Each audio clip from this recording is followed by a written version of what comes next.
পাহাড়ি ঢলে বিধ্বস্ত বিশাল ভবন, স্রোতের তোড়ে ভেসে গেছে সেতু, ধসে পড়েছে একের পর এক বাড়ি। আকস্মিক ঢলে বিপর্যস্ত নেপালের রসুয়া জেলা। স্থানীয় সময় বুধবার সকাল খবর পাওয়া গেছে নিখোঁজ রয়েছেন শত শত মানুষ, যাদের মধ্যে বেশিরভাগই পর্যটক। নিখোঁজদের মধ্যে ভারত, যুক্তরাজ্য, যুক্তরাষ্ট্র, মালয়েশিয়া, দক্ষিণ আফ্রিকা সহ বিভিন্ন দেশের নাগরিক রয়েছেন। এছাড়াও অনেকের জাতীয়তা নিশ্চিত হওয়া যায়নি।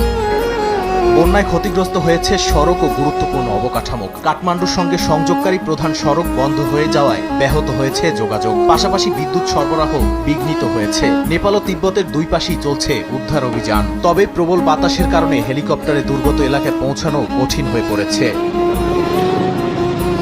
দুর্যোগের পর ভুটেগোসি নদীর নিম্নাঞ্চলে সতর্কতা জারি করা হয়েছে। নেপাল সরকার জানিয়েছে বেশ কয়েকজন পুলিশ কর্মকর্তা সহ বহু সেনা সদস্য নিখোঁজ রয়েছেন। চিকিৎসক দল, স্কাউট ও রেড ক্রসের সমন্বয়ে উদ্ধার ও ত্রাণ কাজ চলছে। কর্মকর্তাদের আশঙ্কা এবারের ক্ষয়ক্ষতির মাত্রা গত বছরের ভয়াবহ বন্যাকেও ছাড়িয়ে যেতে পারে। নেপালের পাশাপাশি তিব্বতের অংশেও ব্যাপক ক্ষয়ক্ষতি হয়েছে বলে জানিয়েছে স্থানীয় কর্তৃপক্ষ। নাদিম মারজান, সময় সংবাদ।